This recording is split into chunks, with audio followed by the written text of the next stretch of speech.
Welcome to Everyone Loves Guitar, where we get to sit down and talk with interesting professional guitar players and related music industry experts. If you love playing guitar, stick around. You're in the right place. Hey, this is Craig, and I just wanted to give you an update. Over the last 9 months, in large part because of your listener support, we've managed to build this show into one of the top guitar and human interest podcasts online. As a result, we now have openings for a select group of businesses to advertise on and sponsor this show. And I thought you, as a listener, would be in the best position to make recommendations to business owner friends of yours who might benefit from advertising here on the Everyone Loves Guitar show.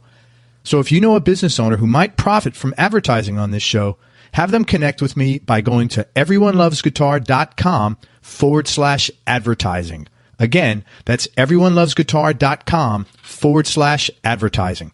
I'd love to have a brief conversation with them to see how we might be able to help. Thanks for your help, and now let's get on with the show.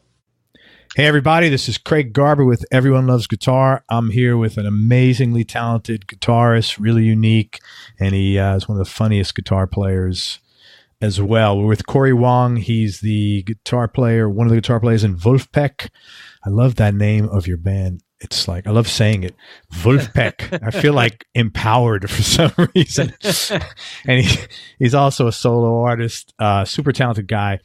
He's out of Minneapolis, and he's put in his time as a versatile composer, arranger, producer, and collaborator, working on shows like NBC's The Voice, playing alongside Ben Rector, Gene Simmons, Questlove, The Blind Boys of Alabama, Bootsy Collins, Blake Shelton, and most recently joining the fast-rising funk band, as I said, Wolfpack, as a touring and session guitarist. Dubbed the most famous Minnesota musician you've probably never heard of, although I don't think that's true, by Minneapolis is The Current, Cory Wong is finally preparing to jump into the spotlight with his new album, Cory Wong and the Green Screen Band. Now, that's been released already, correct? Yeah. Yeah, right. And I guess maybe with that, you could even just leave it out after the Wolfpack thing. Okay, let me do it. As a touring and session guitarist, and I'm going to leave that whole section out. A touring and session guitarist, we'll leave that whole section out. And then this new release, blah blah blah. So, the rest of it is all about the album, though. Yeah, that's just that's probably an old bio. An old bio. As a touring and so why don't I just stop it at sure Wolfpack as a touring and session guitarist, and I'll just say, and you've got 3 albums now, or 2 albums and another one coming out? Yep. Okay. Cory also has 2 solo records and a 3rd one coming out that we'll talk about today. And man, I really appreciate your time. Thank you so much for coming on the show. Yeah, man. Thanks for having me. I didn't get to see the actual Kickstarter campaign you had for your for the second record, Cory Wong and the Green Screen Band, but I saw like a hilarious promo video for it. And I'm a marketing guy, so I want to know, for marketing and musical reasons both, what is the deal behind the I need to raise $100 to buy pizza for my band campaign? I keep thinking it's like some hot lead generation technique I need to know about. That was hilarious, man. I don't know what kind of technique it is, other than I didn't need to raise money to make the record, which is what a lot of those PledgeMusic, Kickstarter things are. I guess I was just kind of doing it as a pre-order. And I figured I would do it on a platform that I knew I was comfortable with and that I've used Kickstarter before, and for other people that they might be familiar with to pledge for my record. And it was just one of those things where it was like, I've pledged to a lot of albums and people creating their album, but I didn't want to ask people to help me make my record because I had already made it and I would have felt like it was lying. Yeah. And I just wanted to do a fun party for all the guys that played in the band, because with that record, the original intention was just doing a bunch of different recording sessions and just kind of seeing what happened. And then what ended up happening is, over the course of the year, just kind of coming on and off of tour, just doing a bunch of recording sessions and then ending up with a lot of tunes that I was really happy with. And it was like, these all fit together. And I did all of these sessions in front of a green screen. I'm going to just call the record the Green Screen Band or whatever. And it's just a bunch of different musicians, because I think I maybe have 4 or 5 drummers on the record and 4 bass players and 5 or 6 keyboard players, something like that, something crazy, which I don't normally do, and most bands don't maybe normally do with using that many different musicians. So, and even a lot of those musicians had never even met each other. So I wanted to throw this pizza party, a hang, where we do all the songs from the record and then some. And then we just kind of hang and party, and people can come meet the band and that sort of thing. So I thought it was just a fun way of promoting the record and just having a good time with it. So did you have your pizza party? I did have my pizza party. It was a blast. We did it in Minneapolis and played the whole record. It was a really fun time. It was great. With 5, 6 drummers and 3, 4 keyboardists all together. Only 2 drummers on that one, but it was great. It was a full band. It was awesome. That's really cool. So that's a really smart idea. That's like you're promoting to an audience that has already proven to support you. That's really, I think it's very smart. Thanks, man. It's, it was fun. And more than anything for me, it was just a platform that I was comfortable with. Yeah. And it's the first time that I was really kind of putting myself out there as, well, so a solo artist. Yeah. In a semi-official way. Like my first EP, I just kind of put up online. Right. And just said, hey guys, I have a record out. Check it out. And this way I was kind of making a little more of a grand entrance.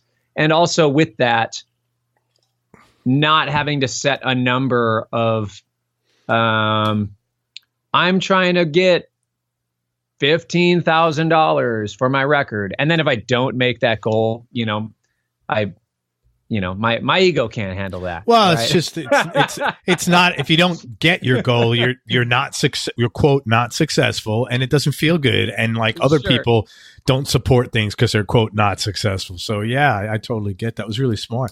How did you feel about, like a lot of musicians are super uncomfortable about promoting themselves. How did you feel about it? Because you seem like you felt very natural about it.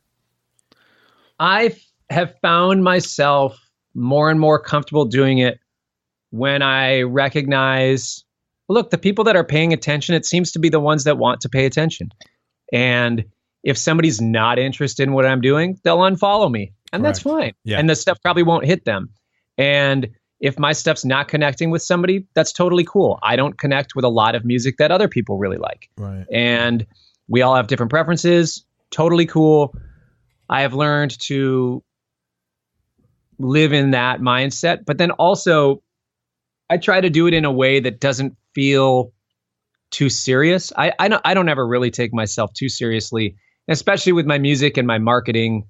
It's just like, I'm here to have a good time, have some joy, spread some joy, and have a great time with my friends. And I hope that it comes across that way in the way that I quote unquote push or market or advertise my music, whatever it is. I just try not to take myself too seriously. And in that case, it's almost as if I'm taking on my stage persona rather than me. Yeah. And I've had to realize that I need to separate who I am as a person from who I am as an artist. Just because somebody doesn't like my music doesn't mean that they don't like me. Doesn't mean it's yeah. Well, it doesn't matter if they. I am as a person. Right. Yeah, you know what I mean. Fucking, yeah. So there's all this inner conversation and turmoil that artists can go through. But as soon as I found a way to recognize the difference between myself as an artist and who I am as a person, it's great. It's totally awesome. And I just have to kind of feel and put on that persona, which is just me, maybe amplified 10%. Sure. Sure.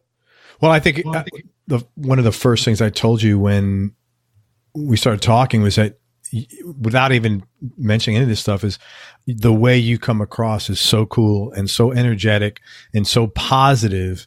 So I think that all of those things are accomplished that you said you want to do. Plus, it's interesting. Any entrepreneur has this, I remember when I first got into one of my sales positions when I worked for a company years ago, I was making like 400 phone calls a week, cold calls, and I was like not doing well, and I felt like shit. And I wound up putting this big sign up in my office that said who you are and then there was a slash and said, what you do is exactly what you said. I wanted to make sure I separated because I'm going home to 2 kids at that time at night, feeling like shit every day. And I'm like, well, that's just what I do. And now this is who I am. And I had to keep reminding myself of that because it was, when things are going good, you know how it is. It's good. When things are going bad, it's not so good, So I totally relate to that, man. Yeah.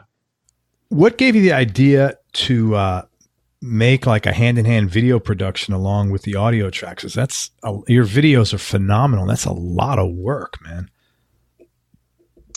Well, thank you for digging the videos. They're great. I have a great time doing it. And actually, what I've found is people are just connecting a lot more with videos in general rather than just like going. I mean, obviously, if somebody's going to YouTube, they're going to enjoy the engagement of watching something and listening to it rather than just listening to something with a picture. And I wanted, even when I started making my last record, wanted to figure out a way to just do my own music videos. I was always into like the public access green screen looking stuff. I always thought it was kind of funny and kitschy. I wanted to figure out how to do it myself. So I just figured it out. And what it ended up being was this really interesting and fun creative outlet for me where I felt way less pressure. And it's funny because like I have declared myself to the government as a professional guitar player, and I have a music degree in guitar performance. And there's all this stuff where it's like, I am expected to be good at guitar. I'm expected that me as a musician, I'm supposed to be good because of all these different things or whatever. People know me as a guitar player, but they don't know me or care about me. And I never went to school or have declared to the government that I'm a videographer or a video editor. So it was a way for me to get like these creative ideas, this creative outlet to happen without any of the inner or outer pressure of you need to be good at making videos, because it's just like, I don't know, this is just for me, a funnel to get people to listen to my music, and hopefully it's a little bit engaging, and the videos also are just to maybe show a little bit more of who I am in my personality that you might not get just listening to my music. Sure. Or something. So yeah, it's been fun to do. So you're probably a lot more forgiving with yourself in your own expectations. Not that they're low, but your bar is probably a lot more forgiving and like fun as opposed to professional. So you can enjoy it more, I would imagine too. I enjoy it in a different way. It's not necessarily that I enjoy it more. I just enjoy it in a totally different way where there is a complete freedom from like, oh yeah, I know that looks kind of weird, but I don't really care. Yeah. I'm not a video guy, quote unquote. So it's fine if I let it go. But really, I could figure it out. Yeah. Like if I hear a little weird noise in my guitar part, or if I'm tracking something, it's like, I'm playing a little ahead or I'm playing a little behind.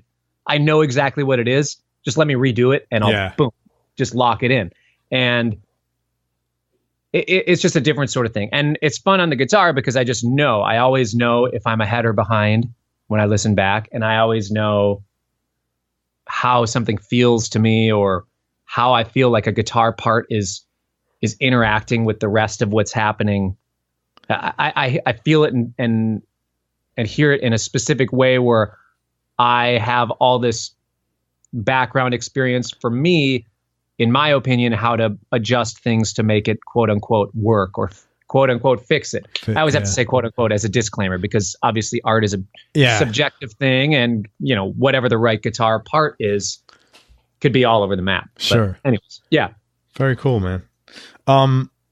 What were some of the lessons that you learned making your first record, and what did you do differently? Let's say the second record, really, because the first was an EP, but between the second one and the one that's coming out soon, real soon, what were the things that you learned and what did you do different second time around? What I learned to do was just manage files, time, and creative output a little bit better, maybe more efficiently. And again, I want to give that a disclaimer because whatever. I'm just going to stop with the disclaimers. Yeah. No quotes and no disclaimers. You're no all more good. Quotes or disclaimers. Everything I'm saying. It's another I burden. might change my mind a month from now. So right. don't hold it against me. Whatever. Instead of just like cutting one song in front of, so it was very hard to set up sessions for the green screen record because I had to have big studios, and I don't necessarily love recording in big studios. I like it to feel a little more intimate. So with that record, I had to do, it was a blast. It was amazing. I had a great time doing it. But all the studios were big because one huge green screen setup for the drummer to set up on, and then mic the drums. So it's doing audio and video all at once. Everything is being watched and recorded live. And that was very hard to do. And I don't necessarily know that the video paid off in the same way that a video of just iPhone camera in the studio gives the same sort of thing. Because you're still hearing just the live performance, but you're seeing it in a different way where you feel like you're there. So one thing I've learned is that a lot of people just thought that we were miming on the green screens over what was pre-recorded, which would be way too hard for me to do. But especially like lining up drums and getting the drummers to play the same thing every time, not a chance. Yeah. But I just figured out a way. Okay, instead of having to get this huge studio for all this video stuff to happen, I'm just going to do it in small studios that I'm comfortable recording in. We can all be kind of close to each other because that's how I like to play and record. And just have one friend filming with his iPhone the videos, and then all the overdub sessions I'll do as green screens because that's all very manageable and easier to do because I don't have to set up 8 green screens and lights and blah blah blah. So like the vocals and the horns and some of the all the different overdubs that we did were all on green screen for this new record, and it made video editing and just the whole recording process way easier. That's good. Yeah. Because I like to do videos with all my songs. So that's amazing that you make a video with every song. It's really like awesome, tremendous effort. Thank you. Flip side of that question, was there anything pleasantly surprising about the first go round? Let's scrap the video stuff because that clearly wasn't anything easy about that. Yeah. But just the recording process, anything come out easier or, than expected, or your expectations were, oh, this is going to be difficult, and it wasn't? Yeah. What I realized, and I mean, I should have known this and I think I did in the back of my mind, but I didn't realize how easy it was. The guys that I was playing with are musicians that I've played with for a long time. In previous situations and other things that I've done, I've recorded with guys that I either haven't really recorded with much or haven't toured with, that sort of thing.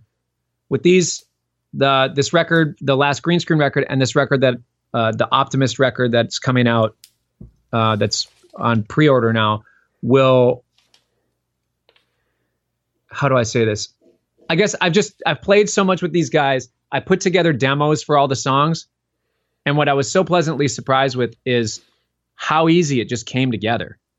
Because I think the more I played with these guys, the more they learned my instincts and the more they learned what I hear and what I like, how I feel a groove, where I feel the time. And I trusted them with that sort of thing. And then it was just a lot of really great collaborative effort as far as specifics on parts. So it was the fun, pleasant surprise was with the musicians that I was playing with. They just made it so easy to do. Like each of these sessions I did for this new record, I did 4 days of tracking, and I recorded 24 songs. It's insane. That's a lot. Holy crap. And it was really hard to whittle it down to... So you're going to have 24 tracks on your new record? No, I'm having 8 on the physical and 7 copies for what'll be on digital distribution. So the 8th tune is kind of like a bonus track that'll be for buying the getting the physical, yeah. the vinyl. Yeah, that's really cool. Yep. And there's 6 other tunes that I'm super stoked about that I just didn't get around to finishing the arrangement on top of what the main meat of the song is.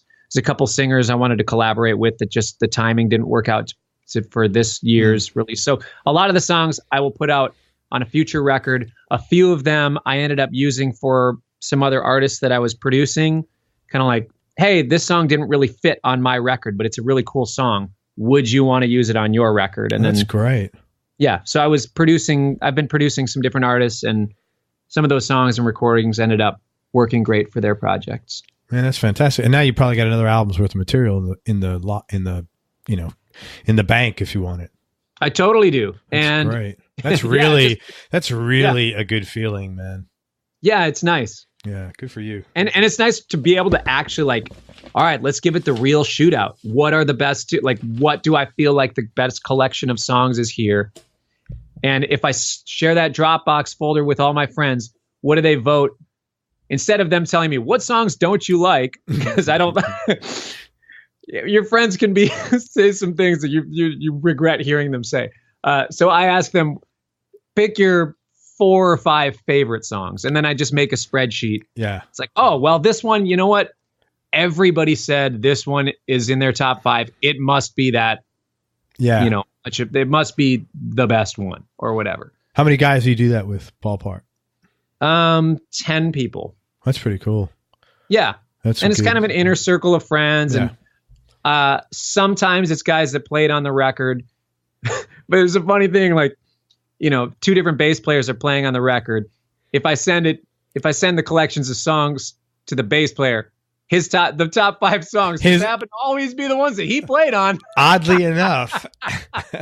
Weird. So it's hard to trust people sometimes. Like, hey man, what do you think of this? Man, the keyboards sound great on this song. Oh yeah, the one that you played keyboards on. Of course you said that. So you got to find 10 of your most ardent fans and send it to them and let that go. That would be a more objective opinion. But then even though they're your fans, it's hard to say. It's hard to do all this stuff. And, totally. It's just litmus test. It's nothing statistically, you're going to, rely on as 100% gospel. Yeah. And it's nice to just have like the general non-musician input too. It's like, hey dad, my dad's a huge music fan. My dad's been a music nerd his whole life, but he's not a musician. She's like, Dad, what do you like best? He's like, wow, that one was really fun. That one was like, wow, that one was so cool. It's like, okay, he responded to that song in a certain way. That's the kind of response that I'm looking for. Yeah, so, absolutely. And then somewhere it's like, yeah, you know what? I don't know why that song's kind of slow, but there's just something kind of oddly and hilariously epic about that song. It's great. It's like, okay, cool. That's exactly what I was going for on this. So it's fun to be able to hear what might be translating to a non-musician or somebody who doesn't think that they know a lot about music. But, people listen to music every day. So I think even non-musician, their feedback is nice to have. It's a different perspective. Well, it must be nice too when someone gives you feedback that, like you just said, I didn't know why I liked it, but there was something about it. And when you say that's what I was going for, that's like really good validation. Yeah. That what you wanted to communicate was heard. Totally. Yeah, that's great. And it's beyond just like, wow, I love the snare tone on that tune. Yeah. It's okay, specific. you're a musician or you're a studio. Like, yeah. It's different. Yeah. That's great, man. You've been involved in so many cool projects with some really cool players, like we talked about earlier, Fearless Flyers with Mark Lettieri. And if anybody hasn't not heard that, go look on YouTube for Fearless Flyers. It's got Cory and Mark Lettieri, who I interviewed in episode 219 of this show, playing with Wolfpack and other cool projects. And I think to be a musician today, not only is this fun, but it's kind of a necessity to some extent to be successful. I mean, you got to go out there and you got to spread yourself around. And I was curious, what's on the horizon for you moving forward over the next year or so, if you even have something like that worked out that long? Yeah, so I am just having a blast, just the time of my life doing the stuff with Wolfpack, doing my solo records right now and doing some playing of my stuff. It's different friends of mine that I'm been just tracking. There's a friend of mine in Germany named Marty Fisher, who actually, oddly enough, I met him through my Kickstarter. He pledged to have me record on one of his songs. He sent me these 3 songs. He's like, yeah, whatever one you think is the coolest or that you think you could really add to. I listened to him, I was like, dude, these songs are sick. I like them all. Yeah. He's like, well, what if I just have you record on all of them? I'm like, yeah, of course. And after that, we just started becoming friends, talking more and more over the internet and like over Skype. And I was playing on, I ended up playing on his entire record from my basement. He's really in Berlin. Cool. And he sent me these tracks, and he's just this awesome, hilarious. He reminds me of a German version of me. I don't know how to describe it. Like, he's a multi-instrumentalist guy, fun, creative person, just loves having fun, joyful person, just on the other side of the world. I think he and I, our personalities are very much alike, so we connected. And oddly enough, then I asked him to play on my record. So he's on a couple tunes for my upcoming album, which is so funny. It's so great. So that's really cool, man, to have that sort of a connection, and then, you know, you give musically to each other. That's really nice. Yeah, it's great. And my last tour that I did, we did a show in Berlin, and he ended up playing the show with me, with my band. And so you got to meet in person. That's really cool. Yeah, we finally met in person, and then we did some more recording together for a few days. It was a blast. And I've just been doing some collaboration with him, which has been a fun other thing. And yeah, I don't know. The Fearless Flyers thing has been fun. Hopefully at some point we'll maybe do some live shows. Oh, that'd be We've great. had a ton of people ask about them, but we're just going to, I think, just do it when the time is right and when it works for everybody and when it feels like it's the right thing to do. And well, you guys are all really super busy as well. Yeah. And we've been talking about some other projects similar to that we might be doing. So yeah, I mean, it's fun to do other projects. Is it necessary to do other projects? Kind of, in a way where I need to, you know, keep my chops up, keep busy, keep myself musically on it. Like, if I was just playing 20 gigs a year with Wolfpack and not doing other stuff, I might lose some of my stage skill, energy, that kind of stuff. But also, I really feel like creativity brings out creativity. Totally. And the more I'm being creative, the more creative I become, and the more creative ideas come to me. So I feel like it really is in my best interest to play on other people's projects that will inspire me and that I can draw something out of somebody else. And for the same thing, for like my relationship with Marty has been just a fun friendship where he hired me to play on his record. I was inspired by his songs, so it was so easy to record on them. And he was just flipping out over the tracks I gave him. And it ended up doing the whole record with him. And then I was just like, wow, how do you get those awesome synth tones? He's just like, oh yeah, I'm doing it in blah, blah, blah, and this and this. I'm like, well, I want that synth tone on this song of mine. Here, how about I send you this? And, you know, it's just like this fun, creative collaboration that really just kind of keeps me excited about music and excited about creating that. Yeah, it does feel like it's necessary in that sense for me. You know? Good. Well, yeah, you don't get better playing alone. You get better playing with others. And the more different people you play with, the better you get creatively and technically, you know? 100%. You're originally from Minneapolis. What was growing up there like? Minneapolis is great. It is cold. The rumors are true. The rumors are true. I'm a little bit dark on it right now, just because I don't know. I'm less and less able to handle the cold, but whatever. Very insignificant thing to actually complain about. Not really, man. It's really like cold. It's not. I mean, it sucks. It's not just the cold. It's like it makes everything difficult. You know. I used to live in New York City. Believe me, I know. I'm not in love with everything that Florida has to offer, but I love the sunshine. Yeah, it just makes life easier. Minneapolis has a really cool art scene. Yeah. It has a lot of great music for a lot of different genres as well. When I when a lot of my friends from Nashville ask about the scene, or New York or LA, like those are kind of your three main industry towns, you know, music towns that people would consider when they first, you know, what are the top 3 music towns in the United States? Those would be the 3. But whenever I compare Minneapolis, I like to say, and I do say, I would just like to say, I do say that Minneapolis has a really cool art scene that is driven by the art and not necessarily by the industry. And that is its biggest strength, and in some cases, its biggest curse.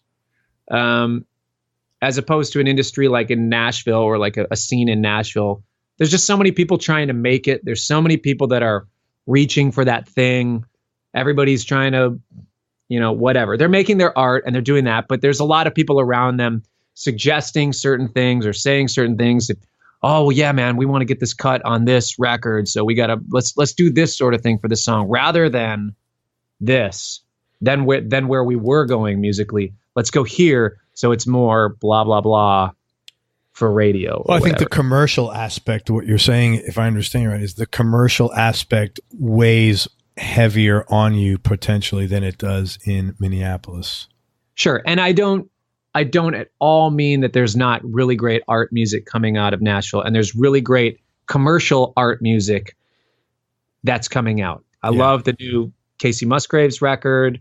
My friend Ben Rector, who I've been touring with for a long time, has a really great record that is coming out this month, and I think it's just incredible songs and just done really well. And there's a lot of really great music that's coming out of there.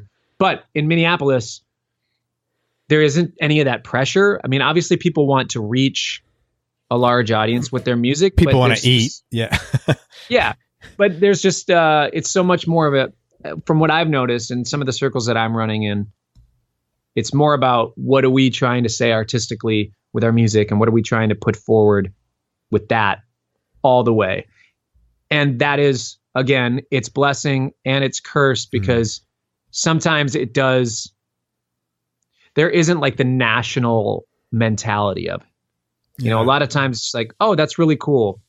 You're a local band, you know, and it's weird to have that thought. Yeah. It's just like, there's certain things and there's certain ways that people will treat their shows or treat their records where it's just like, oh, you guys are really putting forward that you're a local act and not trying to like dress for the job that you want rather than the job you have or whatever. I don't know. I think that's really weird. I think you're probably right. You're right. I don't know why. Because that happens, I think, in towns like Athens, similarly, Austin, you know, a lot of these places with local scenes that are really strong like that. I think that's probably a common thing.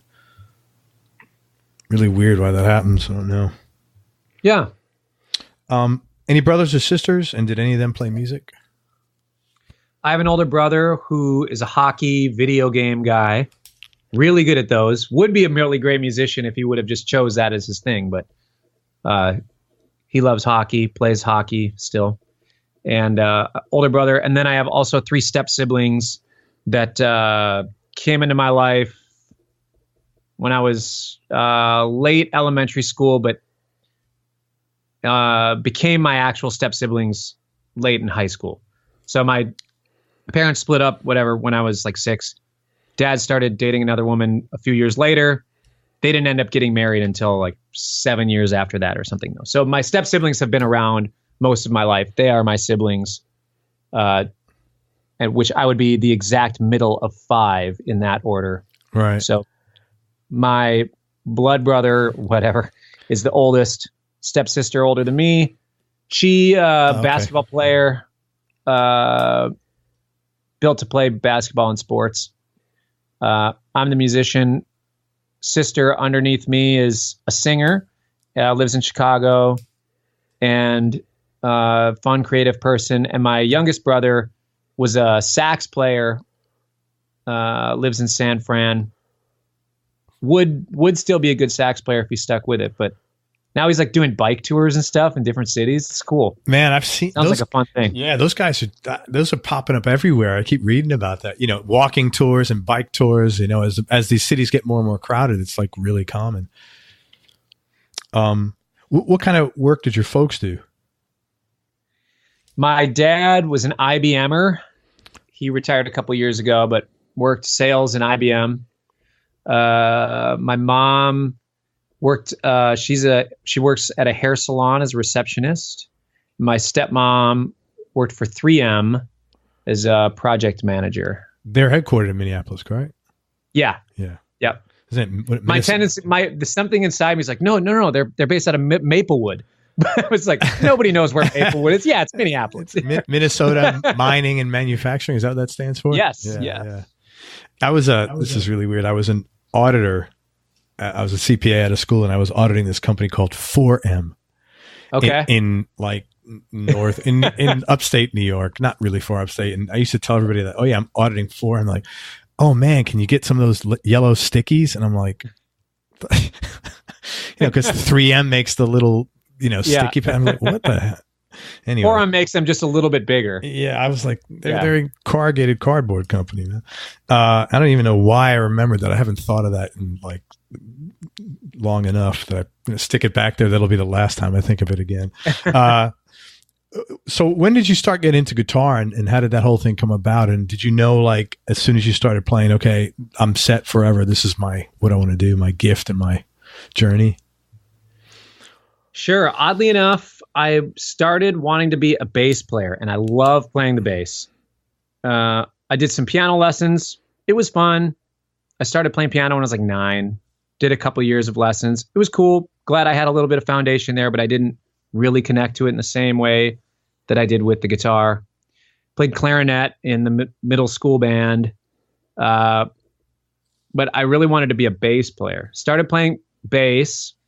Was just obsessed with the Chili Peppers, Primus, go figure, kid in the 90s playing bass. Imagine that, yeah. Yeah.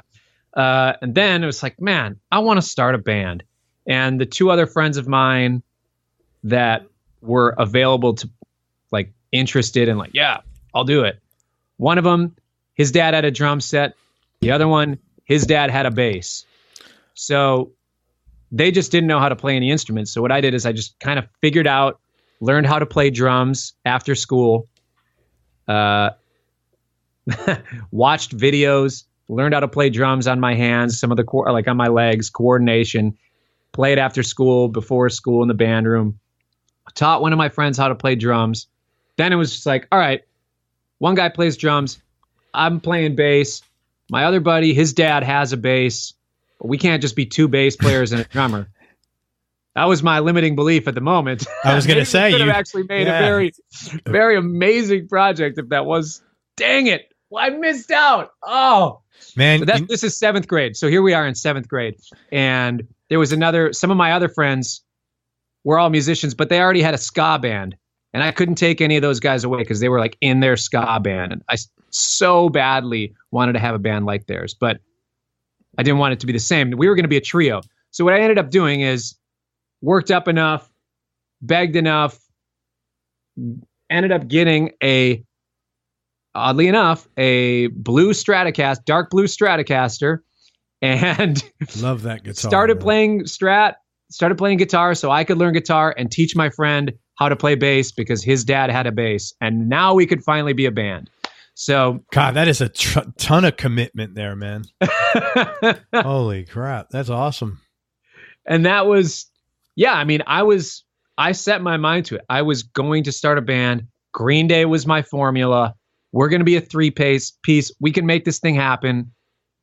I just need I just need 2 other guys, and we ended up playing every weekend in my friend's basement, writing songs, playing Green Day songs, trying to play Metallica songs as a 3-piece, as a bunch of 7th graders who couldn't play fast enough or whatever. And yeah, it was just a blast. And that's what really got me hooked. It wasn't necessarily like getting into the craft of it. It was just like, I want to start a band and have fun doing this with my friends and be in a band. And that was such a fun idea for me that's what got me hooked. And then finally I was like, all right, I need to get some lessons too. I'm running into some issues. Because at this point... I'm running into some issues. I like that. So you had swung over to guitar at that point. You're like, I like this better. Funny enough. Yeah. And it was making sense. It was fun. And like, I found out that I was good at it, whatever. Yeah. And I worked at it. I practiced, and at school, we were about to do a presentation, in social studies, we were going to go into this thing about the 1960s and Woodstock and all this. We're talking about it at conferences, and my dad says, "Oh, Cory just learned how to play guitar. Why don't you have him come in and play? Have him do the Hendrix version of the Star Spangled Banner for the classroom." I'm like, "Dad, I just started guitar." How about my second lesson? Yeah, so there it is. It's like, boom, trial by fire, test number one. And apparently that's kind of the way that works best for me. And I spent the next 2 weeks learning how to play it. And it was just like, all right, I have to do it. I'm going to be playing in front of my entire class, so I can't embarrass myself. Off. Yeah. Good for you, man. It'd be hilarious to find a video of it out there. I doubt it is, but if anybody has a video of Cory Wong playing the Star Spangled Banner Hendrix version in 7th grade, please send it to me. I would. Oh man, that would be hilarious to watch. Because I thought, oh dude, I crushed it. My friends were coming up high-fiving me afterwards. It was just like, all right, this is it, man. I'm in.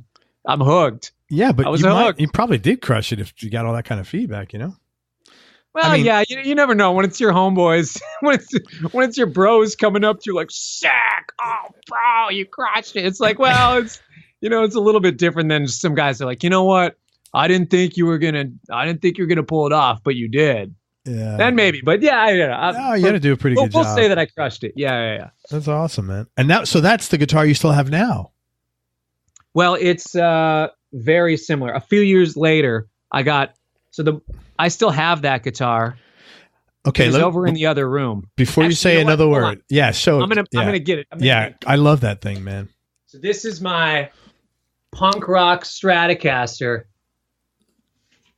Okay, and then the other. Okay, so it is different. The new one you have is like a pearlized.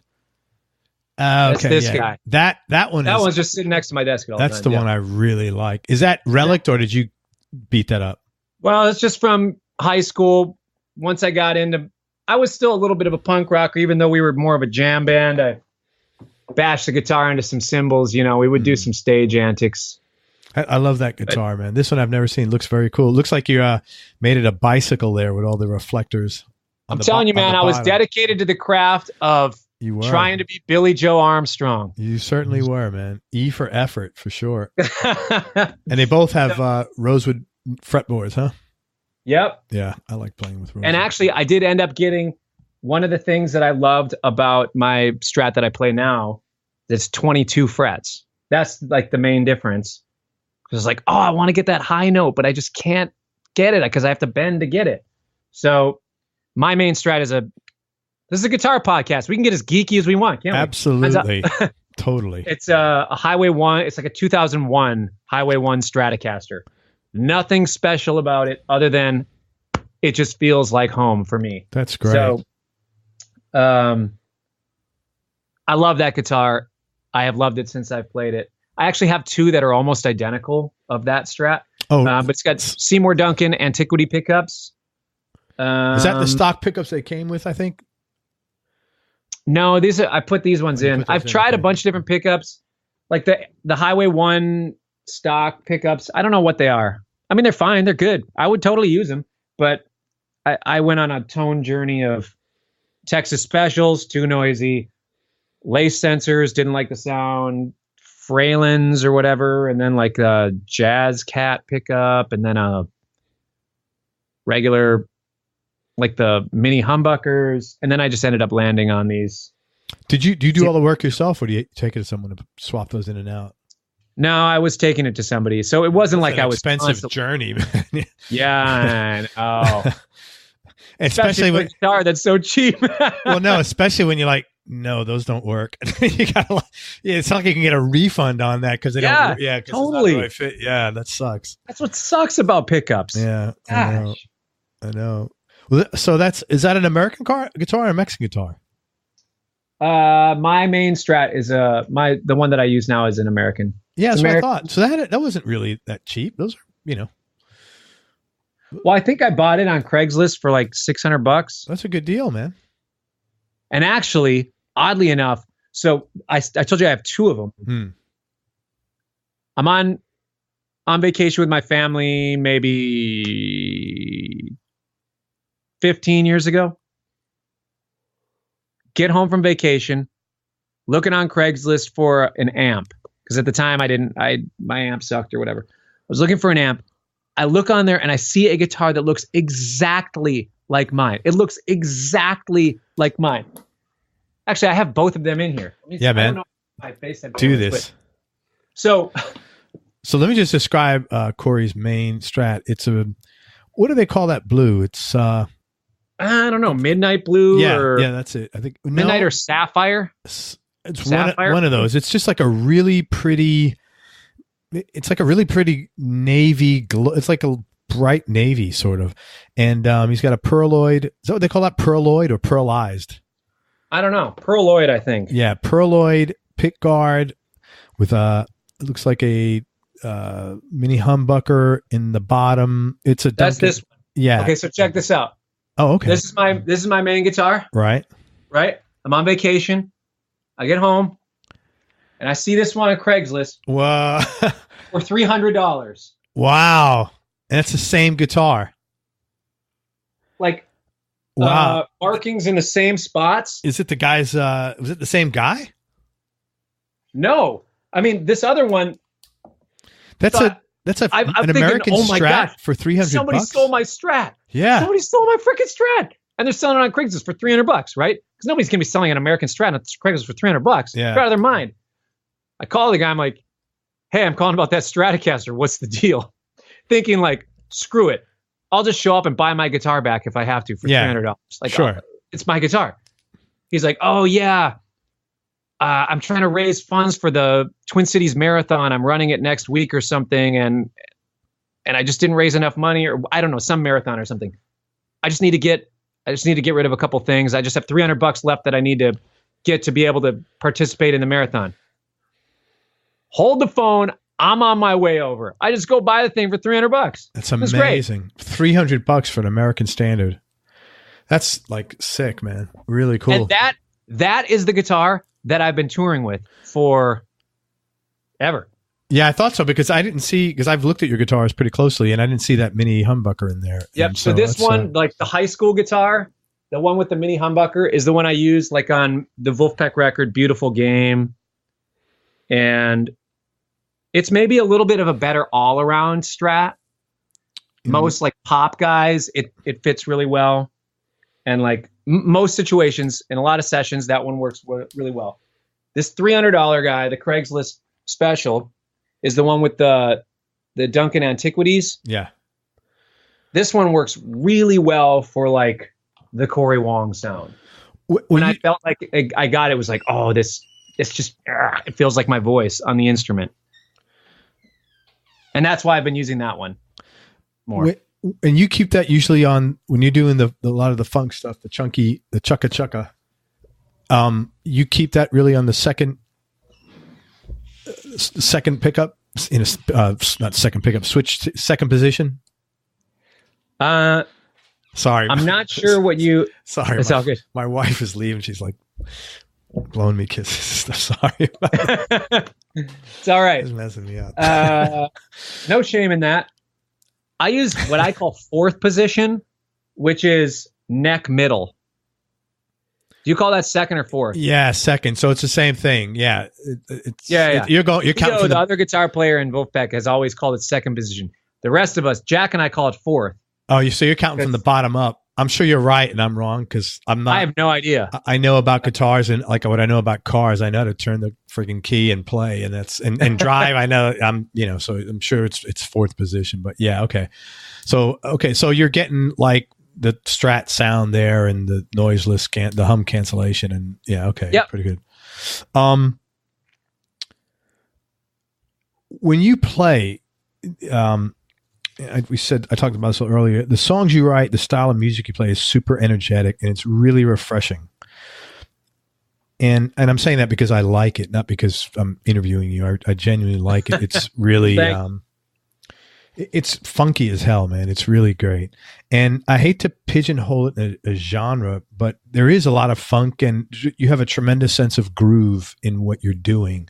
And even like I saw you do, some lesson online where you were talking about how you just make your finger into like a Gumby or something like that. You didn't say that, but you said like no bones. Or I was like, man, that's a great idea. Just turn my wrist bones into cartilage. That's right. Turn your I'm like, it's like Were you drawn to funk early on, or how did funk develop as this sort of like leading the leading genre of your musical how you play? Sure.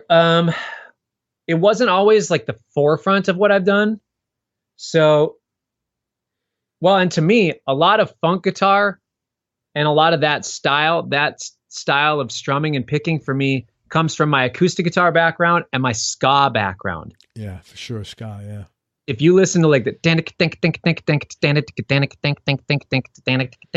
that old ska stuff, it's very much like that. Or just straight up strummer acoustic guy is a lot of the same wrist and right hand technique as what I use for a lot of my funk comping. But again, I grew up in Minneapolis and Prince is everywhere. Yeah. So that sound was always just a part of my fiber. That was very much woven into the fabric of your musical education then. Yeah. And it was just around everywhere. A lot of the live bands that are playing out, there's a great live funk scene in the Twin Cities and insane musicians. So I just watched a lot of that stuff. And where I really cut my teeth was at Bunkers. There's this Sunday, Monday night funk thing, funk and R&B thing where like Michael Bland and Sonny Thompson from the New Power Generation, he discovered those guys like there and picked them up to play with him and tour with him. So, and those guys are back playing it. They play there a lot. And when I was really cutting my teeth, I was starting to play there, learning from those guys, playing with those guys. And part of that was just like, all right, you need to know the entire Earth, Wind and Fire Ohio players catalog. That's like 300 songs, it's probably 150 songs easy. Something like that. Yeah. And it was just like at any moment, it's just like, all right, In the Stone, go. Boom, down, down, down. And it's just like, okay, you got to just be on it. You have to know it that well. And so there was a lot of that as far as my just, again, being thrown into the fire. But I was a Punkin Ska kid at first. I was a jazzer for a while. Got a lot of the vocabulary and like chops from that era of my playing. But the groove-based stuff really just felt at home. Like I love that feel. The Minneapolis time feel is a fun way of feeling the time. And just the groove stuff is just what I started playing a lot more of, that people were like, wow, I'm really connecting with the way that you're doing that. And people would say that I had a unique way of doing it and a unique approach to it. So that made it fun also, that people were connecting to it, and that I felt like I was really able to express who I was through that style of music rather than just trying to be Pat Metheny. Yeah. Because that got old fast. I would say your approach to it is extremely genuine. I'm not saying it's not unique, but when me, it's like very pure, because you're like your whole body, you get into it. You could tell this is like, okay, I'm freaking home here. I'm where I want to be right now. It's really cool to see that when someone's enthusiastic about what they're doing. It's just, someone told me, I read a book. I've been in sales for 30 years almost, and I read a book early on. It said something like, he who has the most energy wins in a meeting or in a conversation. And they were referring to, obviously trying to close the deal, but I think it's like that in general. I mean, you're bringing energy into that, and it's not a matter of more, do you have more energy than me but when you're carrying that energy, it always wins, cause it's everybody wants energy. Yeah. So if you're freely giving of it, it's like, holy shit, this is amazing. It's really cool. Yeah. That's awesome. Yeah. That's cool. What are some of the obstacles that you've had to overcome along the way in your musical journey? Either business, personal, whatever you feel like sharing. Yeah. Musically. Well, there have been several different ones in different facets of it. The first obstacle was, can I do this? Like, is this a viable option for me in my life? Interesting. Yeah. When I first, everybody who knew me in high school and even in the first couple years of college, it was obvious to most of them, you should be playing music. You're really good at music. You're passionate about it. It's what gives you life. It's what you do that brings life to other people as well. It's encouraging to watch you play. It's encouraging to whatever. So many people saw that. I wasn't sure whether it was a viable option for me. So my first 2 years of school, I went to school for science at the University of Minnesota. It was great. I did well. I figured, well, I should get a science degree and get some sort of sciencey job, because then I can do that and then play music with my band in the on the weekends or whatever. And then eventually it was just like, no, you know what? There are plenty of options for making a living. And then I just really took the leap of faith to do it. I switched my major to be a music major, and then did that, took a leap of faith in that. That was a really big obstacle for me. Just mentally, my own insecurity of whether I'd be able to make a living as a musician or not. Sure. And that's when I was 20 years old. So from that moment, I never looked back. Actually, I was 20. Yeah. I think maybe it was right around my 21st birthday. I decided, screw this. I'm going to play music. And it took that long for me to actually just say, this is what I'm doing, to really declare it. And yeah, never looked back. Then the next hurdle was, all right, how do I actually start making a living now that I'm not in school? And fortunately, I had been playing with some other bands. I had been this whole time kind of learning how to produce music. And even with my band in middle school, I had a Boss BR8 recorder and was producing my band's records when I was in 8th grade, and on the little drives that you had to get for it. So it was fun, and always been producing and recording and figuring out how to just do it. And I was doing that in college. Right out of college, was making some records. You mean producing? Playing on records. Yeah, playing on some records, but then also producing some records that were kind of generic end cap music for stores like Target or Borders bookstores, like Irish music. That's really good experience, though, man. I mean, oh yeah, it was amazing. It was great. That's really good, I think. Just work for hire records, and it's funny. You can make more money doing that than doing a session on someone's record many times. There is a lot of times. Yeah, you can. Yeah. So, I mean, I don't look at that stuff. I think that's all part of the journey, I mean, people sometimes say that and jokingly, and I think it's great. I mean, there's nothing goes to waste in the creative, process. It's all going to serve you somehow. Yeah. I love those experiences because I really got to cut my teeth as a producer without my name attached to it also. Because a lot of those records I would look back on and not want anybody to hear them. And that's totally fine. Or I wouldn't want them to know that it was me. Yeah. And I was doing a lot of teaching, and then the obstacle was, how do I start doing more of my own music? How do I start touring? And then, starting to get into that scene. And I don't know, there's just been a lot of different things that are growing pains. And right now it's just okay, I'm a part of a band. I'm playing with this band that's, now got successful, and I'm doing some of my own music. what's the obstacle that I can overcome right now with getting people interested in my solo music? How do I continue to develop as a guitar player and as a person and keep my family and home life together and, just feel like I'm really growing as a person as well, and trying to balance the work family thing. That's like my obstacle right now is how do I not overcommit myself so I don't burn out or lose interest, Yeah. There's a lot. There's a lot of really great fun opportunities that get presented where it's like, oh my gosh, that sounds like so much fun. Of course I want to do it. Yeah. And it's like, oh shoot.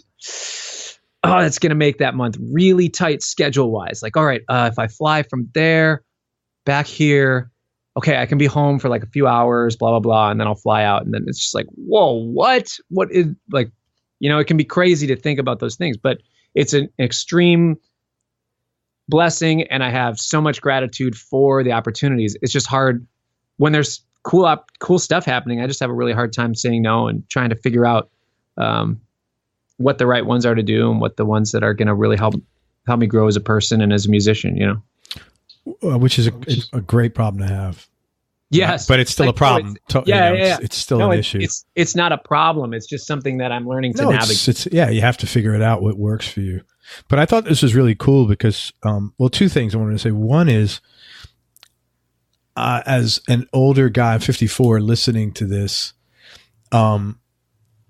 and where you said, it took me till I was 21 to figure this out. I was sitting there saying, man, what a shame that like our society puts that kind of pressure on a 20-year-old or 21-year-old. Cause I'm sitting there thinking, totally. Would it have mattered any shit at all if Cory just like became a scientist and then became a musician? No. Would it have mattered if he dropped out of college and then traveled and then decided to be a musician and then went back to school? No. And it's like, I just think there's a lot of pressure on, this culture to do, and do is only defined by, career stuff. Sure. And, like we always encourage our kids, travel when you finish high school. None of them did it, but we were like, don't work, don't go to school, travel, whatever. Because I think, again, me being older, my vantage point is, do fun stuff. You got plenty of time to do all that other stuff, unless you have like a wife and kids at that young age, or other people that are depending on you. But the other thing I thought was cool was your obstacles, the ascendancy of them were all, each next obstacle was the new problem that you had, which because you accomplished the first one, like basically the first obstacle was, do I do this? Like, is this viable? The second one was, how do I do this? Because you decided to do it. The next one was, how do I do this with my stuff? And then the last one, the one you're working on now, is how do I broaden my appeal? Not my appeal. How do I get more people turned on to my stuff? Sure. So I thought each one, that showed like, tremendous progress each step of the way. You're not like, like some people like never get past the first problem and they just have multiple versions of, do I do this over a, whether it's music or any stuff, they have multiple versions of the same. Well, I can't do it now because this excuse is present. And then, I got rid of this excuse, but now I have this excuse going on. But I thought it was really cool that, you had this progression, which I thought was nice, shows a lot of movement there. Any players that influence your playing that people would be surprised to hear, Cory? That people would be surprised to hear. Well, I mean, always, the standard, there's only like a finite group of who's your influences, and there's a finite group of them. Yeah, I know. I like that question. I'm just trying to think of who would be a surprise. Like I have a lot of influences. A lot of people don't know that I've done a lot of like fingerstyle acoustic and classical guitar. It is interesting. You could probably see from my nails that I saw them earlier. I was like, that's interesting. I was hoping that would come out. Yeah, that's interesting. And I have people make, stupid comments on the internet about my nails, but you're a guitar player. Yeah, I know. But I think the modern guitar player, it's not very common, not as much as it was even 10 years ago. So Andre Segovia and Christopher Parkening were big influences for me. I actually got to do an orchestra concert. Also like playing with Christopher Parkening, which was insane. Very cool, man. That was 15 years ago, I think now. And he's just like, he's one of the cats. He's one of the guys. Like, yeah. So those guys are big influences. My teacher, my music teacher, my mentor is a guy named Andres Prado, who's from Lima, Peru, and happened to be teaching in Minnesota for the few years that I was in music school. And he taught me a lot about just music and life and creativity and expression in general, but also taught me a lot of traditional Afro-Peruvian music. That's very cool. Which is music from the coast of Peru. A lot of history there.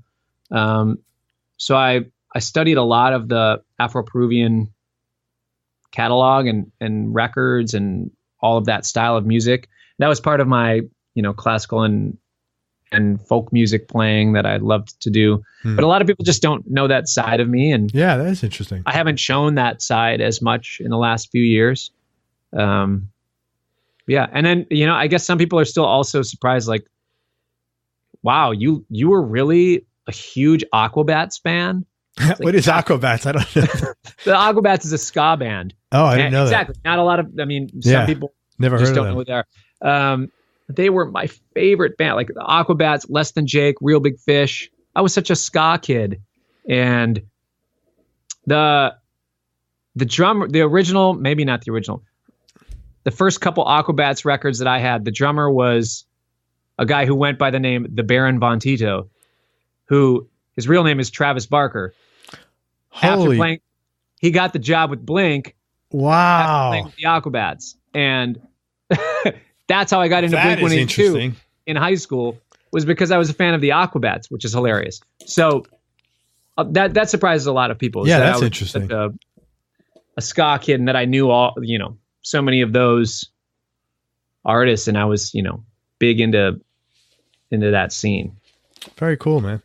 Like, I was paying attention to every Punkin Ska record that came out of Gainesville, Florida, when I was in middle school. Like, I knew every person. Is Gainesville like a mecca for Punkin Ska? I don't even know that. Like for, 100 miles this away. dude, Michael King. What was his? It was Kung Fu Records, I think was the name of it. Hold on. Well, I know who the other Ed King, I think, lives in Gainesville from Leonard Skinner.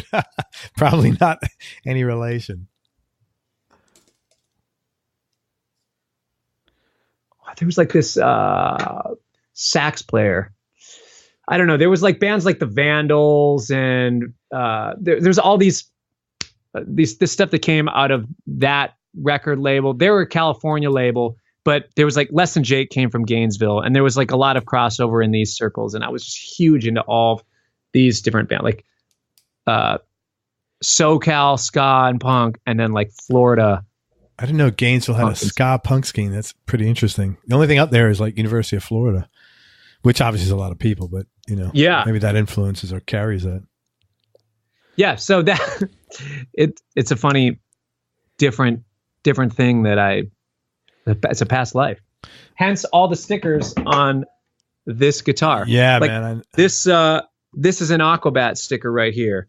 And this is a Less Than Jake sticker, and a band called the Hippos. Yeah, I mean, it's funny, man. Aquabat sounds like that something that would be on that show that my kids watch. I'm sure you know the name of it. It's like a cartoon with the hamburger. They're on that show. I think I know what show you're talking about. I don't remember what show. It's a It's like on. It's like oh my god. They were on this TV show. Well, they have their own show called the Aquabat Super Show now, but they were on. What was that show that they used to be on? It sounds exactly like Yo Gabba Gabba. No, another one like that though. I can't think of the name of it. It's not. It's like in that genre of show. Okay. Yeah, because it was like the tail end. My kids watched that. Just like they caught the tail end. They were a little too old for that, but. Musically, if I asked you to pick your top 3 Desert Island discs in no particular order and knowing this could change tomorrow, what's like your knee-jerk reaction to what you'd want right now? Knee-jerk reaction. I like that you gave me the out of being able to change it tomorrow. Weezer Blue Album, Steely Dan Asia. What's the third? Just knee-jerk. Why can't I just knee-jerk it? You're doing so well. Either, I don't know, like either an Earth, Wind and Fire record or a Prince record. And it's just like, I have this inner turmoil. Every Minneapolis part of me has to say like Controversy or Dirty Mind, Prince. But I don't know. I've been into Earth, Wind and Fire a lot lately. And that's just hard with like the era. What do I choose? I might just have to go with like the 20th Century Masters Essential Earth, Wind and Fire. I was going to say, pick a box set. You'll be safe, man. What do you like most about yourself? That's kind of a tough question, but.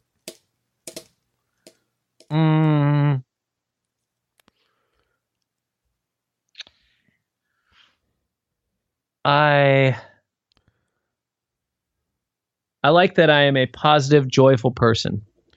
That you are. Yeah. And that's not easy. Yeah. And I try not to take it for granted. And there's times where I can sometimes go in this place in my head where it's like, I have some friends that have gone through some experiences in their life that have been less than fortunate, or, you know, people, family members around them that have had whatever. And they've turned from being positive, joyful person to not. Yeah. And it's really tough to see. And I sometimes have a little bit of a fear of something like that happening.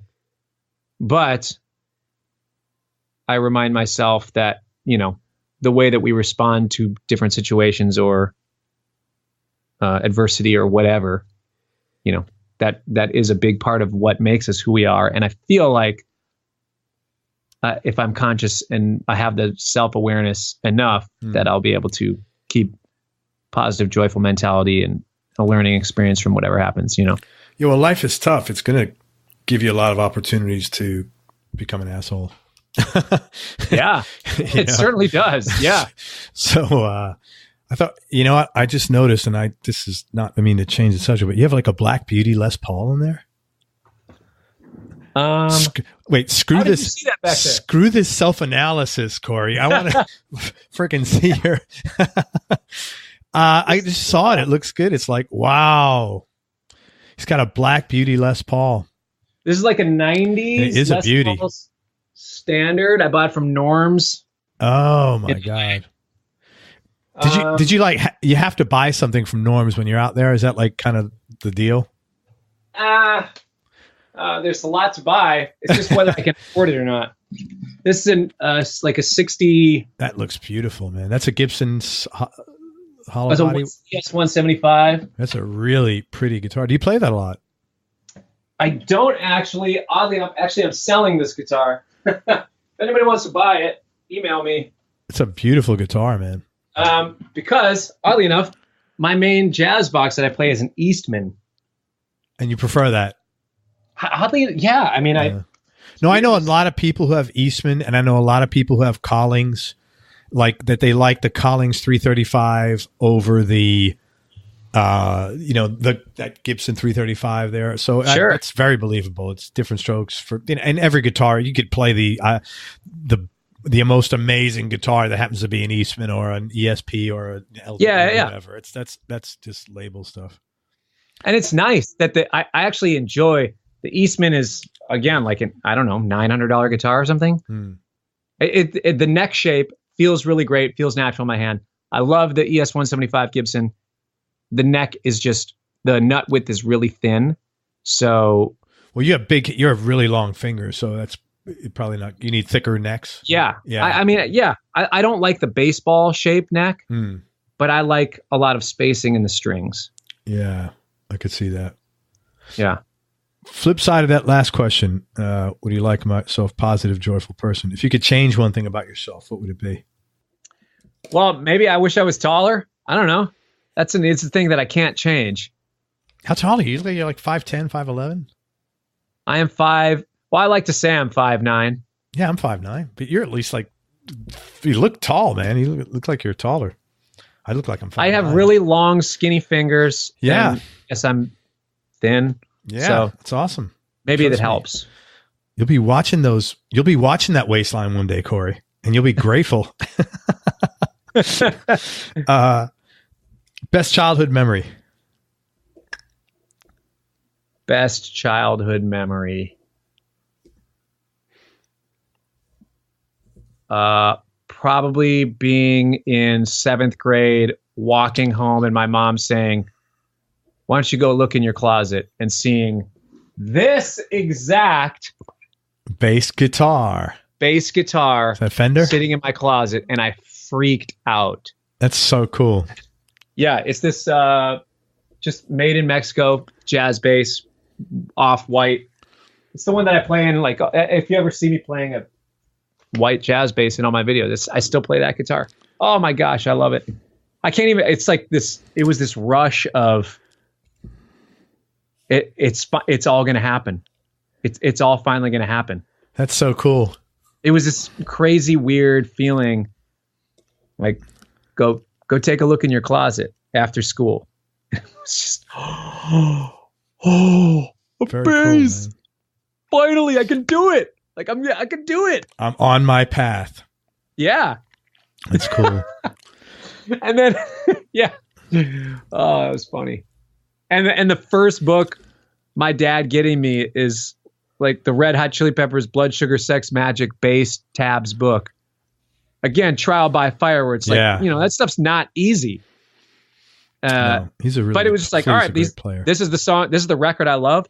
I'm going to learn these songs. Well, it could have been worse. It could have got you like, Yes. I mean, not Yes or Rush or something. Yeah, like there's some Rush tunes.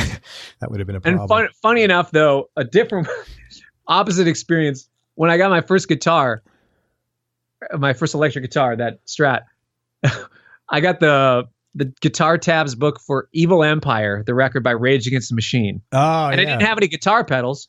I'm just going DI into my little crate amp. And I'm listening along and I'm playing. And I'm like, dude, I am playing exactly what this thing says, but it doesn't sound anything like the record. And I was so pissed because it was like, oh, it says hit this pedal and this pedal and this pedal and use the Digitech whammy and press forward and back on this. It's like, I don't have any of that stuff. Yeah. Well, what's really funny? I heard or read an interview with Tom Morello, like this is a while back, probably 7 or 8 years ago. And he was saying that something about, I think effects are overrated. And I'm thinking, this guy's like made his whole, and I love his playing, don't get me wrong, but he's like, this is like, a chef saying, spices are overrated. Like I was like, how do you, sure. You wonder that could be those things. So sometimes I when I'm going to interview people, they say, hey, you're not going to make me look bad. I'm like, no, it's audio. Only you can make you look bad here. And we can even edit that out. So it's, and I guess that's the only thing I could imagine, like somebody like paraphrased him or, made their own interpretation of it. Sure. That doesn't sound like something Tom Morello would say at all, ever. Weird. Tell me something. I love pedals too, man. I mean, it's funny because a lot of people who are familiar with my music now, especially like in the Wolfpack community, I'm just DI guitar guy. Yeah, I didn't think you use a lot of pedals, to tell you the truth. No, like I use a compressor pedal when we play live, and one little thing for like one song. But I'm doing sessions every day where I've got 2 full pedal boards. I love pedals. Cool. Are they overrated? To some people, I think, but if you use them, if they're too, it's like saying, is a drill overrated? 6 sounds, yeah. Not to a carpenter. I mean, yeah, doesn't make any sense. Tell me something about yourself people would either be surprised to hear or might find a little odd. I cannot stand watching people chew gum while they're playing on stage. It is. I just realized that a few months ago. It's like, you know what?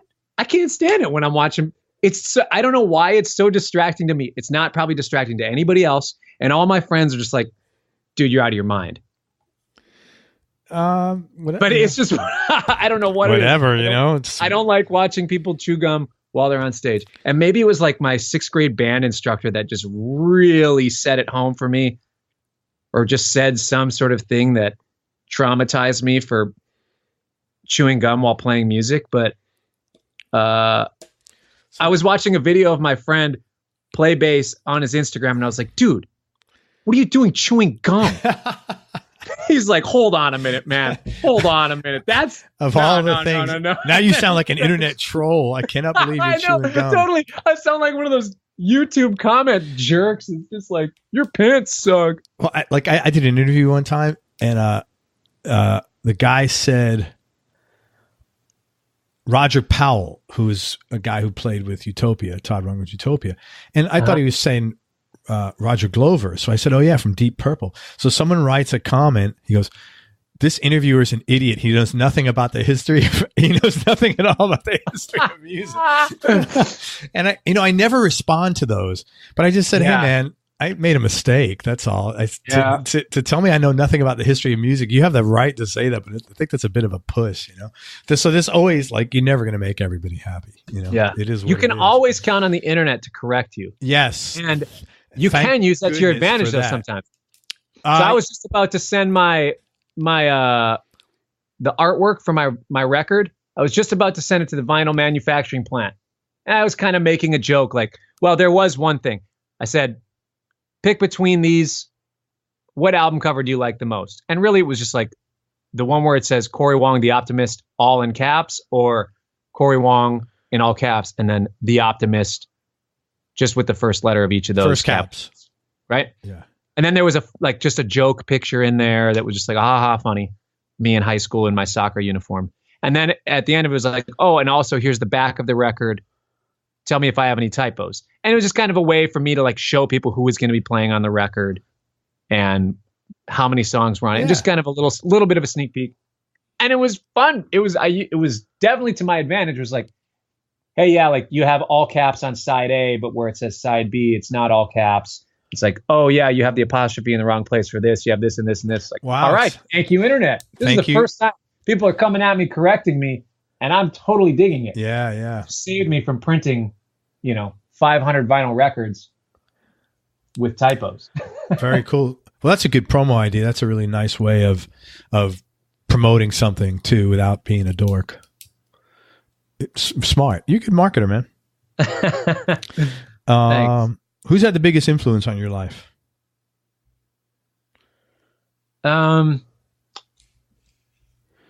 Depends on what facet of my life. If I were just to go with the simple, like, it's a guitar podcast answer, I would say my music mentor, Andres Prado. Not just because he was a really great guitar teacher for me, but because he really taught me about self-expression and finding your own voice. Sorry, people can't see, but I'm plugging my nose here because I have a little bit of allergies. You have allergies in Minneapolis. Come to Florida, man. Yeah, I know. So Andres really taught me a lot about self-expression through music and finding my voice as a musician and finding my voice on the instrument. And I feel like him constantly drilling that into me paid such huge dividends for my career as a musician. And also for it paid him expressing that stuff really paid huge dividends for me in my career in the long run, expressing who I am as a musician, finding my own voice on the instrument, but then also just not trying to mimic other people, but to really find out who I am as a musician helped me discover more about who I am as a person. That's really and cool. The deeper message being, what do I want to say with what I'm playing and what I'm doing? And that is, part of I'm a fun, joyful, positive person. And that's a big part of my message, and trying to figure out how to use the guitar to get that message across. It's not always easy if there's not lyrics, right? No, it's definitely not easy. A lot of it has to do with the tone, timbre, notes, progressions, tension and release in the harmonic and melodic movement, rhythmic movement, and then also just in the stage presence of it. There's so much that goes into that expresses what the message is that I'm trying to get across. So, well, also in the sincerity, that's the easiest answer for me to say about my life. The sincerity of it too, because you can't, your music is very sincere because you can't have all that energy playing something that's insincere. That's not a representation of who you are, Yeah. I think that's important. Do you have any non-musical superpowers? Non-musical superpowers. I can be amazing at trial by fire, and I can be, if I really set my mind to deliver on something, I can do it. And I have an extreme confidence in that. Obviously, there's self-doubt and things of like, oh, I don't want to set, $15,000 for my Kickstarter because I don't know that I'll be able to raise it. Obviously, there's a lot of self-doubt and things like that and insecurities that we have, blah, blah, blah. Yeah. But there are certain times and certain things that will kick into me a certain level of confidence that will allow me to do things where people are like, dude, I have no idea how you pulled that off.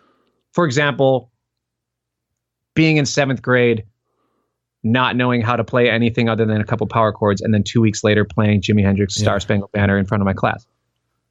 Second example being freshman year math class, first day of class, teacher says, I don't know, he was going on and on about something, and then he was just like spitballing and spewing some thing, and he just basically said, look, I know that nobody in this classroom can do this. So immediately I'm just like, oh, what? He's like, if somebody can come in here tomorrow morning, this is like around a noon class. If somebody can come in tomorrow, so like Monday was a noon class, Tuesday was 8 a.m. If somebody can come in here tomorrow at 8 a.m. and memorize 150 numbers of pi, you don't have to come back to class the rest of the semester. I'll give you an A. Nobody will be able to do it. And I did it. I said 200 numbers of pi. Nice. In one day, I memorized 200 numbers of pi because I was so determined. And you got to skip class for the whole semester, or was that bullshit? I went twice a week instead of 4 times a week. And he gave you an A. He gave me an A. Good for you, man. And there's just certain things where it's like, if I really put my mind to something, I'm able to channel a certain thing where it's not a superpower, and it's sometimes really hard to get me there. And sometimes the stupidest challenge that will get me to do it. But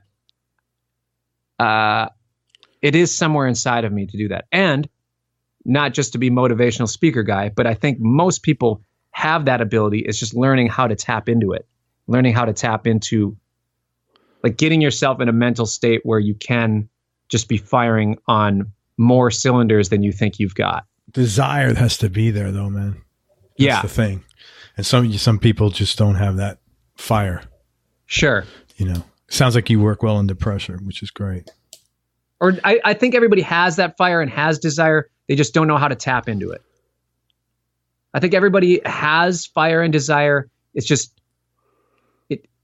there's a lot of work that might need to take place for them to be able to, you know what I mean? Yeah, I don't know. I sure do. Man. I really, it would be hard for me to say that certain people just don't have it. I've met some people that don't have it, and like you just look and you say, man, that guy's broken, and it's sad, but it happens once in a while, and it's very few and far between. But I have seen that occasionally, and it's sad, where somebody just basically lost all the will to live, and they're just walking around like faking it. No, not that they're suicidal, but they just something happened to them, and unless there's a major change, nothing's going to change. And they have to be like nothing shy of a miracle. I hate even saying that, but I have seen a few dudes like that.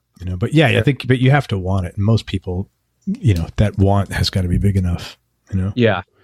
So you mentioned this a few times about balancing things in your family relationship. You have kids, or like a single relationship?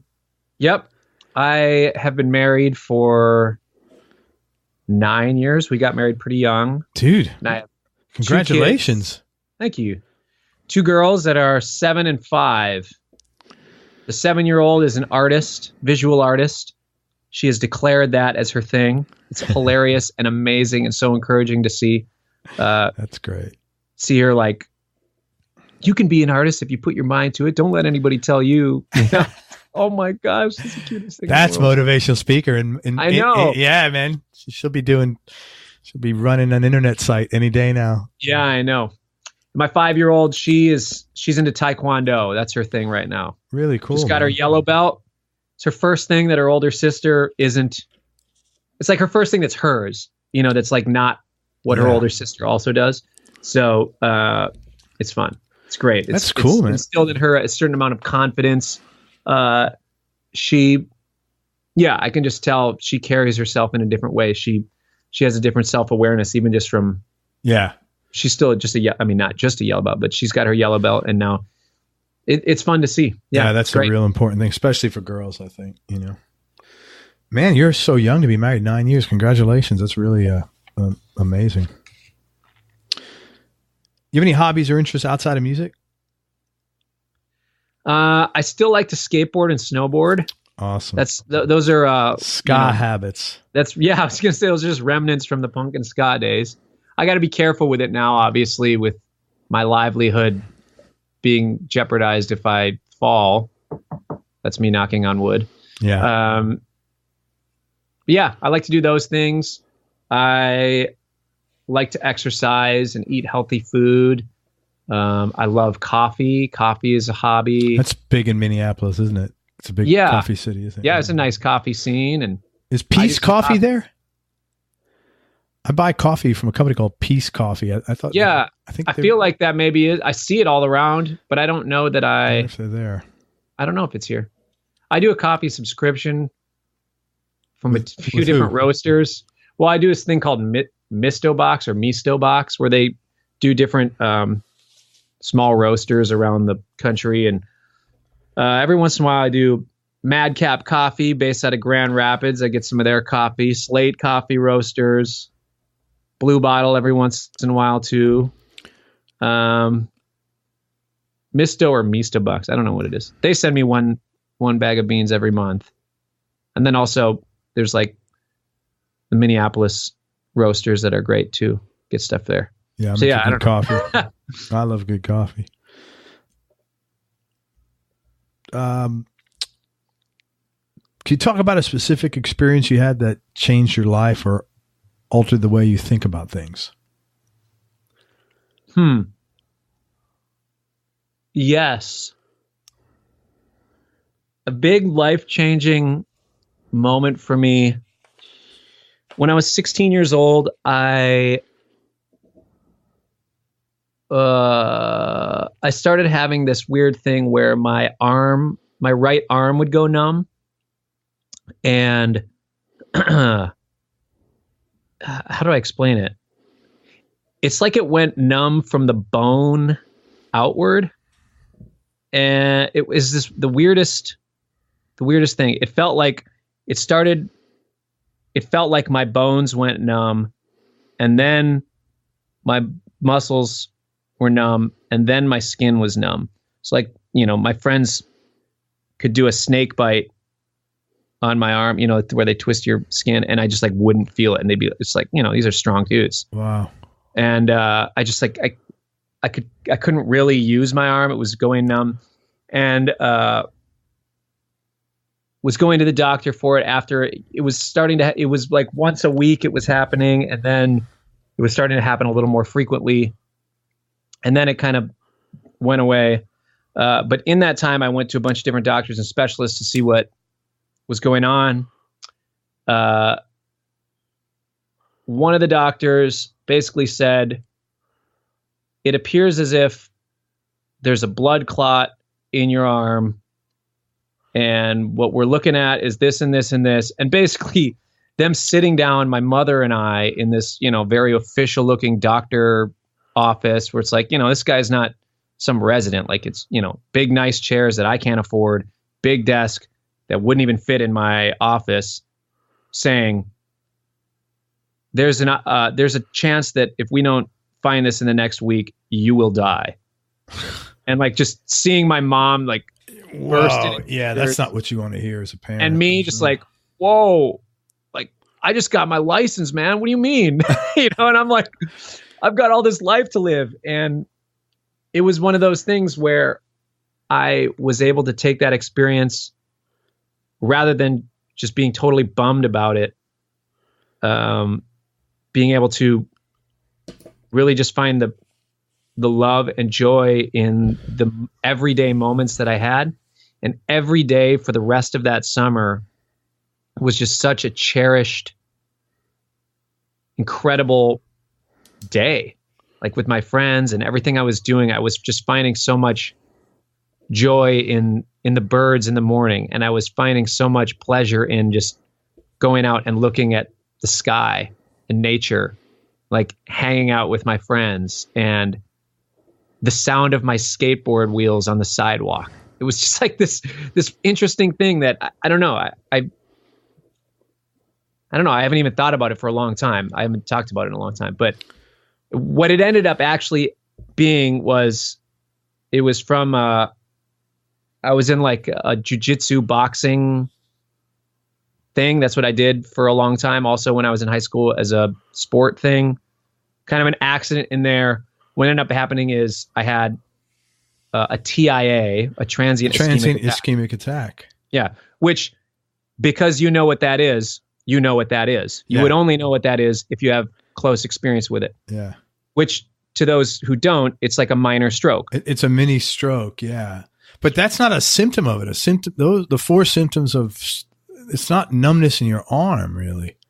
It was very weird the way that it manifested, because it was in one side of my brain that was just like, there was something that happened that triggered that response as it was healing. So I don't know what it was. There wasn't other. So they ruled out that there was no blood clot there. Correct. And that, like 3 weeks after they told me I had, potentially a week to live. That's just like, oh yeah, you could just die because this blood clot's going to go in your brain. And, so how did they come up with it was a TIA? A bunch of like MRIs, different tests. I went to. So they saw it in your heart or in your brain, one of the two.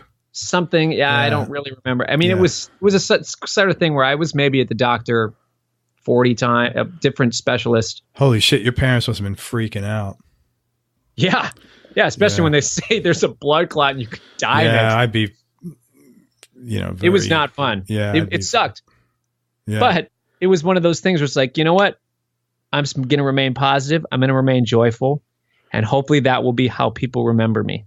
And there was just something so potent about that experience that maybe really helped as a catalyst in that era of my life that I still carry today. I was going to say, do you think that set the ball in motion for the to quote you, positive, joyful person that you are today? I think so. I mean, it definitely, obviously, as I'm thinking out loud as I'm telling the story and talking about it. But yeah, I mean, I think that's one of the main things that really got me thinking about that sort of thing, and the way that we live our lives, the way that we present who we are, the way that we interpret things that we say happen to us or happen for us, or happen against us, whatever. Yeah, I've learned you should substitute for 2. It makes your life a lot less of a victim. Yeah. And yeah, I mean, that moment, that summer really was a growing experience. And yeah, it was crazy. Man, thank you for sharing that. That's really deep. Your arm's okay now? You never have any problems with it? I haven't had a problem since they figured out what it was. They're like, yeah, this is what happened. I don't think you're going to see any. There has not been a single issue since. So that was just the presentation of how that impacted you for some unknown weird reason. And what they were saying is that's how it maybe manifested itself in its healing. I don't know if it was like inner scabbing over or scar tissue getting fixed that did something. Very I mean, weird. since my brain has been fine since then. Like since then, I memorized 200 numbers of pi in one night. There you go. And have also every other song that I've ever learned. Every song, yeah. All the stuff that I learned in college, everything I do now, every song that I've played has been since then. Every note that you've heard me on record has been since then. Did you wind up finishing? A decade since. Sorry. Did you wind up getting your degree? Yeah. Yeah. In music. In guitar performance. Yeah. At University of Minnesota. At McNally Smith College of Music in St. Paul. Cool. Man, I'm going to ask you 2 more questions, and I really appreciate your time. I've enjoyed this, and you're an awesome dude. Man. Yeah. funniest thing that's ever happened to you on stage or in the studio? Okay, there have been a lot, especially especially the last couple of years playing with Wolf. We've had some hilarious, fun things, and that's just kind of how it is. Where it's like, you start playing with some of your best friends, and it's just like such fun, weird stuff happens. But I think what really will always take the cake for me is my first gig ever, and it's my funniest gig story, and it's my first gig story, which I feel glad about that. So I'm in, this is summer after 7th grade. Wow. So you're like all of 12, 13 maybe? Something like that. Yeah. The band is drums, bass. I'm on guitar and singing backgrounds. There's another guy singing lead. Okay, so that's a 4-piece. And then there was just like one of our other friends who was really close to us who could kind of sing. So he was also just kind of hanging out on stage, yelling and doing a little bit. Okay, so there's 5 of us, right? All 7th graders. First gig ever for the Minnesota State Fair talent contest. Okay? Talent show. The guy right before us at the talent show is this musician. This guy who's a magician. Okay? Magician goes on stage right before us. We're side stage. They're running a tight ship. There's a stage manager like, all right, magician, you go out there. You do your tricks. Couch Potato. That was my band. Couch Potato. You guys load side stage. Couch Potato. And what a great name. For a 7th grade punk band. Awesome. Couch Potato. You guys stand side stage. Have your guitar and your amp in hand. Roll it out as soon as the magician's done. You got to go set up. Plug. They're going to put the mics in front of you and you just go. Right? So we're standing side stage and the magician is doing that. So he's this dude. You could tell he's nervous. At the time, I'm in 7th grade, so I have no idea how old he is or the women who are with them, maybe college age-ish. I don't know. He's doing the thing where he puts a girl in the box and has the swords. And there's another girl. So there's 2 girls and this guy. Swords in the box trick with the girl in there. Okay. Hilarious. I mean, gosh, now they're saying it's a hilarious story. It's not. It's a craziest gig story. How about that? It's not my funniest gig story. That's all good. Now I'm regretting starting this story with that when it's the funniest gig because it's not funny that this happened. I'm just going to continue though. Go ahead. So what happens is guy wheels the girls out. He does some card tricks. Doesn't really pan out because it's this huge state fair crowd, whatever. It's like, all right, yeah, cool card tricks. It's not really translating to a huge audience. Does some other tricks, pulls the rabbit out of the hat, standard stock tricks. Then, big finale for his magic show, puts one of the girls in the box. Other girl shuts the lid of the box. He starts whoosh, whoosh, whoosh, whoosh, sharpening the swords. You know where this is going. Oh my God. He's sharpening the swords. He's doing his thing, doing this showmanship stuff. Whoosh. First sword goes in just fine. And we're watching side stage like, dang, dude, this guy's pulling off the swords in the box trick. Whoa, he's cutting the girl in half. 7th graders, right? Then all of a sudden, second sword. You can tell it's like stuck, not going right. And then he's just like, muscles it through. You hear a scream from my God. inside the box. And the guy's just like, he's still talking in his mic. You can tell there's some hesitation. We're just looking at each other like, dude. 7th graders like, dude, what happened? Dude.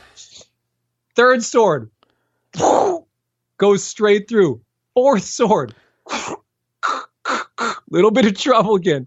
He starts muscling it through. And by this time, the girl is screaming from inside the box. And the other girl, you can tell is her friend, is just like, what are you doing? Get her out of here. And the guy's like trying to play it off and he's trying to still like do the trick. And we're just side stage with our jaws on the floor. Oh my God. My buddies, 2 of my friends' parents are side stage with us, like yelling at the stage manager to get the magician out there. So finally, the other girl like pushes the magician away, pushes the box to the side stage where we're all at. And there's like a little bit of a pool of blood. piling up underneath the box next to us, God.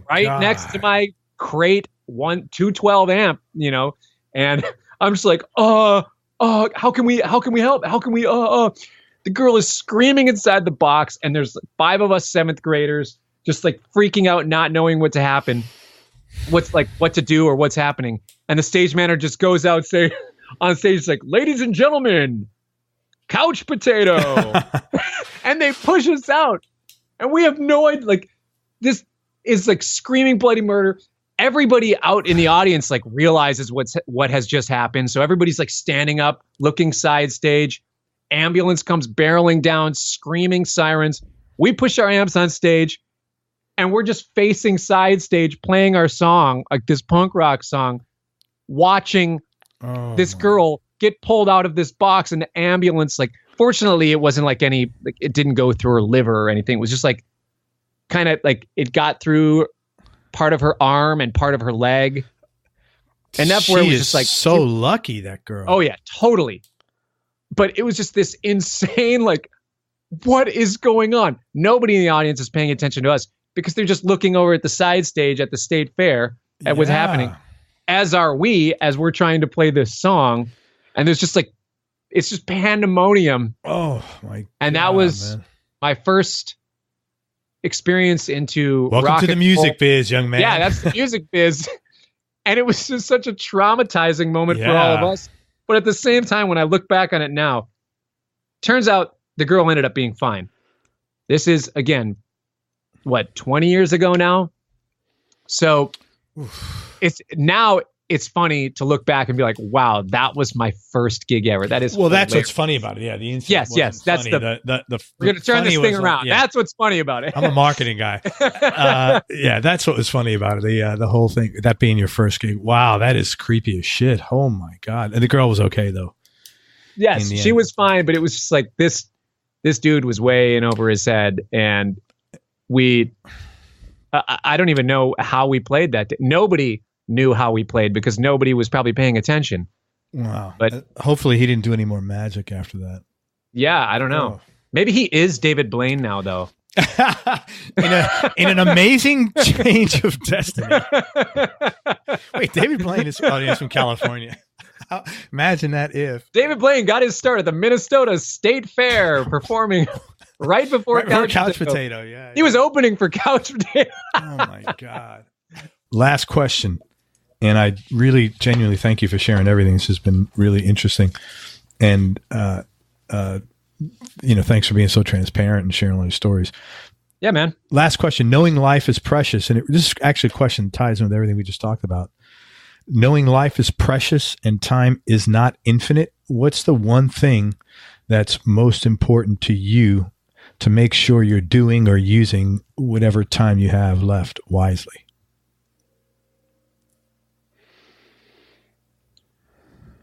I think it's probably tying together some of the things we've talked about earlier, just as far as what is the message you're trying to share with everything that you do.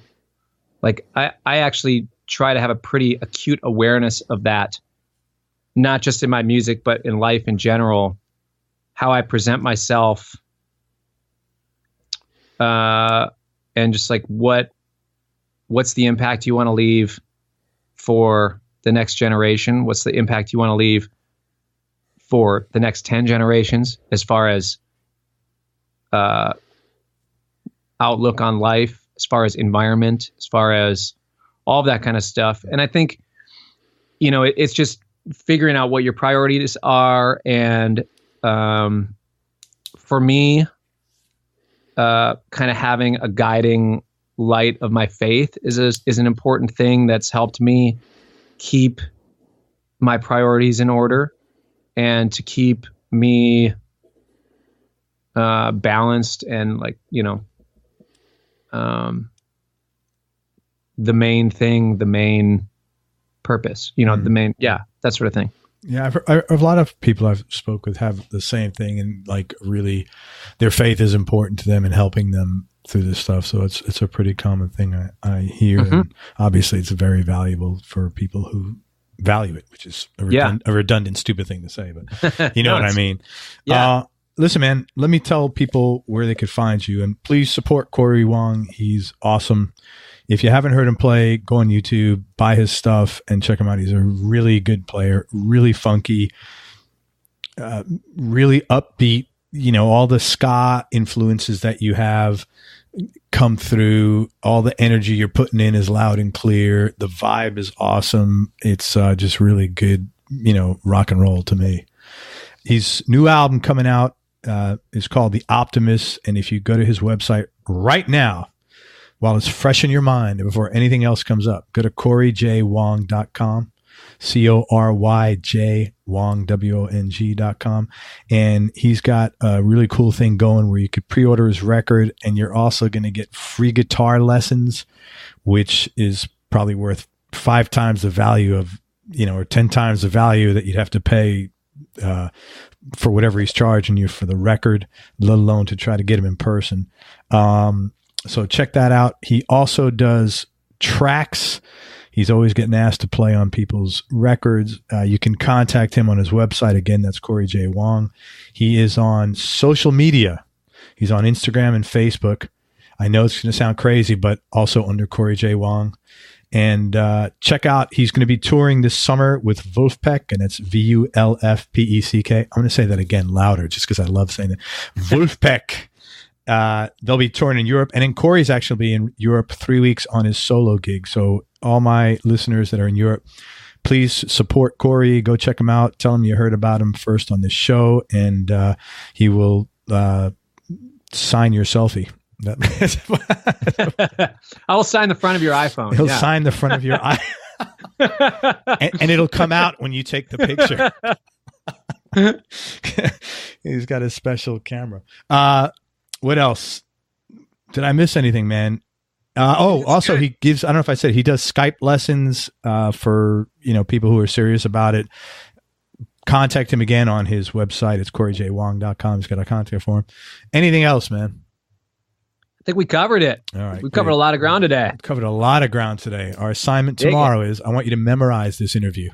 The first 150 minutes.